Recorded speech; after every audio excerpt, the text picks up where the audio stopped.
Hello guys, welcome to our channel. Today I am going to show you how to increase font size on WhatsApp in iPhone. Okay, so let's get started. Then first of all, click on WhatsApp app. Okay, click on this person, then text message,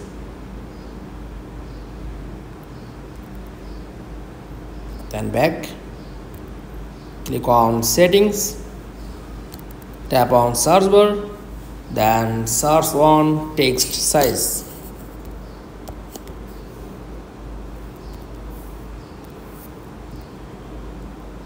Okay, then this volume button, then swipe right. Okay, then long your text, check, then long, then back, then down, then swipe left, then check your message, then short your message.